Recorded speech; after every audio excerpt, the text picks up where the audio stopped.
इसके बाद general characteristics हैं एलजी के। ठीक है बच्चों, एलजी प्लांट लाइक प्रोटिस्ट है। प्लांट लाइक प्रोटिस्ट मतलब बच्चों 50 से 60% फोटोसिंथेसिस जो है पूरी दुनिया में जो अर्थ पर होती है, ठीक है, जो अर्थ पर होती है, ये अर्थ है फॉर एग्जांपल, अर्थ पर 50 से 60% फोटोसिंथेसिस बच्चों इस एलजी की वजह से होती है, जो आप लोगों को अक्सर पानी के ऊपर, लेक्स के ऊपर, पॉन्ड्स के ऊपर ग्रीन रंग की नज़र आती है। ये प्लांट नहीं कह सकते इसको, क्योंकि इसमें बहुत सारे कैरेक्टरिस्टिक्स ऐसे हैं जो प्लांट से मिलते जुलते नहीं हैं, और बहुत सारे कैरेक्टरिस्टिक्स इसमें इस तरह के हैं जो प्रोकैरियोट से मिलते हैं, तो इसलिए इनको प्लांट लाइक प्रोटिस्ट कहते हैं। सॉरी, प्रोकैरियोट से नहीं मिलते। बहुत सारे कैरेक्टरिस्टिक्स इसके इस तरह के हैं जो मुख्तलिफ ऑर्गेनिजम्स के साथ मिलते हैं, प्रोकैरियोट्स के साथ नहीं। तो इनकी फोटोसिंथेटिक प्रॉपर्टीज इनका सबसे पहला जनरल कैरेक्टरिस्टिक है। ठीक है, मैंने आपसे पहले कहा था कि हम आज सिर्फ और सिर्फ इनके जनरल कैरेक्टरिस्टिक्स की बात करेंगे। तो बच्चों पहला प्रॉपर्टी है इसकी फोटोसिंथेटिक प्रॉपर्टी, 50 से 60% फोटोसिंथेसिस करते हैं, लेकिन इनमें और प्लांट्स में डिफरेंसेस हैं जिसकी वजह से इनको हम प्लांट नहीं कह सकते। वो डिफरेंसेस क्या हैं कि बच्चों जो एलजी होती है ना, इसमें जो सेक्स ऑर्गन होते हैं वो यूनिसेलुलर है। क्या है? क्यों? क्योंकि algae is the unicellular organism, आपकी पहली लाइन में लिखा होगा। While the plants are the multi cellular organisms, तो इनके जो सेक्स ऑर्गन्स होंगे बच्चों वो भी मल्टी सेलुलर ही होंगे। तो इसके बाद प्लांट सेल में बच्चों जो जाइगोट बनता होता है ना, जाइगोट ये प्रोटेक्टेड होता है आउटर कवरिंग के साथ, प्रोटेक्ट होता है एक आउटर कवरिंग के साथ, और इसके बरअक्स जो जाइगोट बनता है एलजी में वो प्रोटेक्टेड नहीं होता। सिंपल सी बात है। तो ये इनमें डिफरेंस है। पहली प्रॉपर्टी फोटोसिंथेटिक प्रॉपर्टी हो गई। दूसरे नंबर पे है ग्रोथ, कि ये किस तरह से ग्रो करते हैं। बच्चों ये यूनिसेलुलर हैं, यानी ये तने तनहा भी रहेंगे। फॉर एग्जांपल ये एक एलजी है यूनिसेलुलर, और ये फिलामेंट की फॉर्म में भी रह सकते हैं। फिलामेंट मतलब बच्चों ये एक ट्यूब लाइक स्ट्रक्चर बनाते हैं, ये 3, ये 4, ये 5, इसको बोलते हैं फिलामेंट स्ट्रक्चर, और इसको बोलते हैं these are the distinct cell. यानी इनमें वाज़ेह हो रहा है कि ये एक एलजी है, और ये दूसरी एलजी है, ये तीसरी, ये चौथी, ये पांचवी एलजी है। इन दोनों के सेल्स शो हो रहे हैं। लेकिन बच्चों बाज़ दफ़ा ये एलजी जब इकट्ठी होती है ना, इनके दरमियान में से जो वॉल्स होती हैं वो उतर जाती हैं। ये जो वॉल्स हैं ये उतर जाती हैं, और सिर्फ इनकी एक लंबा सा पाइप नज़र आ रहा होता है, और उसमें बहुत ज़्यादा न्यूक्लियाई नज़र आ रहे होते हैं। मतलब इनमें जो वॉल्स होती हैं वो लैक यानी ख़त्म हो जाती हैं, और इनके जो मैस ऑफ साइटोप्लाज्म है उसमें बच्चों बहुत ज़्यादा न्यूक्लियाई नज़र आ रहे होते हैं, इसलिए इसको बोलते हैं इट्स अ मल्टी न्यूक्लिएट। और समझ रहे हो? तो बच्चों ऐसे एलजी जो इकट्ठे रह रहे हों और उनमें लैक हो जाए क्रॉस वाल्स, और उनमें साइटोप्लाज्म के मास में बहुत ज़्यादा न्यूक्लियाई हों। देखिए सारा साइटोप्लाज्म है, और सारे साइटोप्लाज्म में 1, 2, 3, 4 फॉर एग्जांपल ये काफ़ी न्यूक्लियाई हैं, इसको मल्टी न्यूक्लियाई बोलेंगे। इस टर्म को हम नाम देंगे कॉइनोसाइटिक सेल का। ठीक हो गया? It's a coenocytic structure. तो coenocytic structure when many of the algae unite and they lack cross wall and having multi nuclei, this is known as the coinocytic। तो बच्चों इसके बाद इंट्रिकेटली ब्रांच्ड होते हैं, ये बहुत ज़्यादा घने, इंट्रिकेटली बहुत ज़्यादा घने ब्रांच्ड होते हैं। जैसे मैं आपको ये दिखा सकूं बच्चों, ये एलजी है।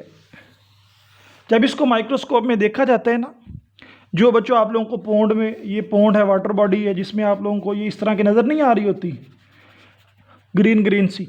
जब इसको देखा जाता है माइक्रोस्कोप में खोल के तो ये ब्रांच्ड होती है, और सिर्फ बच्चों दरख्त की तरह ब्रांच नहीं, ये एक दरख्त होता है ना बच्चों, उसकी ये ब्रांचेस निकल रही होती हैं। ठीक हो गया, ये लीफ लगे हुए हैं ब्रांचेस पर, ये 1 2 3 गिनी जा रही हैं, लेकिन इनमें ये ब्रांच है, उसकी ब्रांच है, उसकी आगे ब्रांच है, ये ब्रांच है, उसकी ब्रांच है, बहुत ज़्यादा घनी ब्रांचेस होती हैं, इसको बोलते हैं इंट्रिकेटली ब्रांच्ड। तो एलजी इंट्रिकेटली ब्रांच्ड होती है, और इसमें बच्चों लीफ नहीं होते ट्रू, इसमें लीफ लाइक एक्सटेंशंस होते हैं। ठीक हो गया, इनमें बच्चों लीफ नहीं होते, लीफ लाइक ये अगर आप लोगों को दिख रहे हैं, ये मैं आपको बड़ा करके दिखा सकूं बच्चों, इनमें लीफ लाइक एक्सटेंशंस होती हैं। ध्यान से ज़रा आप लोग अब देखिएगा, leaf like extensions are present on algae and these extensions are not true leaf, that is why there will be a no plant, इसलिए इसको प्लांट भी कंसिडर नहीं किया जाता। तो बच्चों इनमें अगर लीफ नहीं होता तो फिर क्या होता है बच्चों, इनमें और स्ट्रक्चर है जिसका नाम है थैलस। इनमें थैलस होता है। थैलस ऐसा स्ट्रक्चर होगा जिसमें ना तो ट्रू रूट होगी, जिसमें ना तो ट्रू स्टेम होगी, जिसमें ना तो ट्रू लीफ होगा। यूं कह दें कि इनमें बच्चों नहीं होगा फ्लोएम और जाइलम। ले जी, अब बताएं कि कोई प्लांट जिसमें फ्लोएम और जाइलम ना हो, हम उसको प्लांट कह सकते हैं? इसी वजह से हम इसको प्लांट नहीं कहते, प्लांट लाइक कहते हैं। प्लांट लाइक क्लोरोफिल इनमें मौजूद है, ये ब्रांच्ड है। और प्लांट क्यों नहीं कहते? इनमें बच्चों जाइलम और फ्लोएम ही नहीं, इनमें ट्रू रूट स्टेम लीफ ही नहीं, इनमें थैलस है, उनमें पूरे का पूरा एक स्ट्रक्चर है। ठीक हो गया, थैलस का मतलब बच्चों एक छोटी सी थैली सी बनी होती है। ठीक है, पूरा स्ट्रक्चर उसी थैली में होता है। ये ब्रांच्ड होती हैं, ब्रांच्ड होकर इनकी आगे लीफ लाइक स्ट्रक्चर्स होते हैं, इसको थैलस बोला जाता है। तो पिगमेंट्स इसमें होते हैं।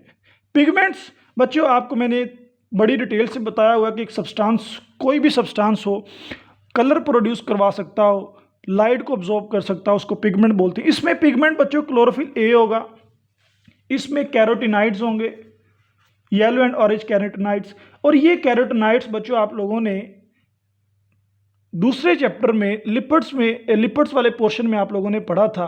लिपिड्स वाले पोर्शन में टर्पेनोइड्स था, टर्पेनोइड्स में आप लोगों ने कैरोटिनाइड्स का, ज़ैंथोफिल्स का जिक्र किया था। तो ज़ैंथोफिल्स, कैरोटिनाइड्स ये दोनों लिपिड्स हैं। इसके अलावा पाइकोअरिथ्रिन, ये एक रेड एल्गी, पाइकोअरिथ्रिन ये बच्चों रेड एल्गी में पाया जाता है। ठीक है, पाइकोअरिथ्रिन रेड एल्गी में पाया जाता है। एल्गी की 4 टाइप्स हैं बच्चों, ग्रीन एल्गी है, रेड एल्गी है, ब्राउन एल्गी है, वाइट। तो उसमें से जो रेड एल्गी है उसमें पाइकोअरिथ्रिन पिगमेंट पाया जाता है। ये एमसीक्यूज के हिसाब से आप लोगों ने बिल्कुल याद रखना है कि बच्चों इनमें पिगमेंट्स कौन कौन से हैं। क्लोरोफिल ए है, येलो ऑरेंज कैरोटिनाइड्स हैं, ज़ैंथोफिल्स हैं और पाइकोएरिथ्रिन्स हैं। और इनको अगर मैं कलर के हिसाब से दिखा सकूं बच्चों, ये ब्लैक डायग्राम है, ये कलरफुल अगर होती तो ज़्यादा मज़ा आता। ये बच्चों वेवलेंथ है। ठीक है, ये वेवलेंथ है 400, 500, 600, 700। और कैरोटिनाइड्स की वेवलेंथ कितनी है? तकरीबन 500-400 के दरमियान हम इसको कर लेते हैं कंसीडर, 450। तो वेवलेंथ बच्चों जैसे जैसे बढ़ती जाएगी उसका मतलब एनर्जी कम होती चली जाएगी। तो सबसे ज़्यादा, ये सबसे कम वेवलेंथ किसकी है यहाँ पर बच्चों? कैरोटिनाइड्स की है। सबसे कम वेवलेंथ मतलब सबसे ज़्यादा एनर्जी वाला पिगमेंट, अब्जॉर्ब करने वाला पिगमेंट कैरोटिनाइड्स है। उसके बाद उससे आगे पाइकोअरिथ्रिन है। तो पाइकोअरिथ्रिन बच्चों अगर इसकी आप लोग देखो, पाइकोअरिथ्रिन इधर उतर रहा है, ये इसी तरह पाइकोसायानिन है, क्लोरोफिल बी है। ये सिर्फ आप लोगों के नॉलेज को इंक्रीज़ करने के लिए कि बच्चों ये इस तरह के इनके स्ट्रक्चर्स हैं। कैरोटिनाइड्स एक है, पाइकोअरिथ्रिन है बच्चों, क्लोरोफिल ए है। ये 3 तरह के पिगमेंट्स इसमें पाए जाते हैं। उसके बाद इंपॉर्टेंस बच्चों इनकी क्या है? इंपॉर्टेंस ये है कि एलजी को इनमें मौजूद पिगमेंट्स की बेस पर क्लासीफाई किया जा सकता है। मतलब कोई एलजी ऐसी होगी जिनमें सिर्फ और सिर्फ क्लोरोफिल ए होगा, उसको हम क्लासीफाई कर सकते हैं। कोई एलजी इस तरह की होगी जिसमें ये कैरोटीनॉइड्स पाया जाएगा, कुछ एलजीज इस तरह की होंगी जिनमें ये होगा, कुछ एलजी इस तरह की होंगी जिनमें फाइकोरिथ्रिन होगा। जैसे फाइकोरिथ्रिन जिधर भी पाया जाएगा हम कह देंगे फौरी से, अगर हमें पता होगा ये रेड एलजी है। क्लोरोफिल ए जिधर भी होगा हम कह देंगे ये ग्रीन एलजी है। इस तरह से इसको क्लासीफाई किया जा सकता है on the basis of pigments. तो बच्चों वेराइटीज़ ऑफ लाइफ साइकिल यानी कि इसका लाइफ साइकिल बहुत डाइवर्स है, लेकिन इनमें सिमिलरिटीज़ हैं। एक स्टेज सिमिलर है कि फ्लैजिलेटेड मोटाइल सेल इनकी एक स्टेज पर प्रेजेंट होते हैं। फ्लैजिलेटेड मोटाइल सेल्स इन पर बच्चों प्रेजेंट होते हैं। इन सब की ऑल एलजी की बच्चों जितनी भी लाइफ साइकिल की स्टेजेस आएंगी उनमें फ्लैजिलेटेड मोटाइल सेल्स प्रेजेंट होंगे, यानी कि एलजी के अंदर फ्लैजेला, और फ्लैजेला की वजह से वो मोटाइल मूव कर सकती होगी। लेकिन अगर आप लोग देख सकें कि एलजी जो है बच्चों ये सेसाइल बेसिकली होती है ज़्यादातर, तो इनके लाइफ साइकिल यानी कि जब ये छोटी से बड़ी हो रही होती है, मैच्योर हो रही होती है, तो इनमें एक स्टेज ऐसी आती है हर एलजी में कि उसमें फ्लैजेला होता है, बाद में वो रिमूव हो जाता है। उसके अलावा रेड एलजी की एक्सेप्शन है। रेड एलजी की एक्सेप्शन है, यानी कि रेड एलजी में बच्चों ये फ्लैजिलेटेड मोटाइल सेल वाली स्टेज नहीं आती। इसके अलावा सारी की सारी एलजी में ये फ्लैजिलेटेड मोटाइल सेल्स वाली स्टेज आती है, यानी उनमें फ्लैजेला होता है जिसकी वजह से वो मूव कर सकती। तो बच्चों हैबिटेट जो है ना इसका वो प्राइमरीली इक्वेटिक है। क्या है जी? वो प्राइमरी इक्वेटिक हैबिटेट है इसका, और एक्टिव ग्रोथ होती है इसकी डैम्प में। वेट जो कंडीशंस होती हैं, ठीक है, उसको डैम्प बोला जाता है। जितनी भी वेट कंडीशंस होती हैं, डैम्प हो गया, लेक होगी, पोंड हो गया, इनकी जो ग्रोथ होगी it restrict to wet environment, ये महदूद होगी बच्चों, महदूद होगी, महमूद लिखा गया, महदूद होगी बच्चों ये वेट इन्वायरमेंट तक। ठीक हो गया, यानी कि आप लोगों को किसी खुश्की वाली जगह पे ये नहीं मिलेगी। तो बच्चों ये हमारा एलजी का इंट्रोडक्शन और सीलिएट्स का हम लोगों ने पढ़ने की जो कोशिश की है बच्चों, इसके बाद इंशाल्लाह हम नेक्स्ट एलजी को कंप्लीट करेंगे। तो आज तक के लिए इतना ही, इजाज़त चाहूँगा। अल्लाह हाफिज़, अस्सलाम वालेकुम।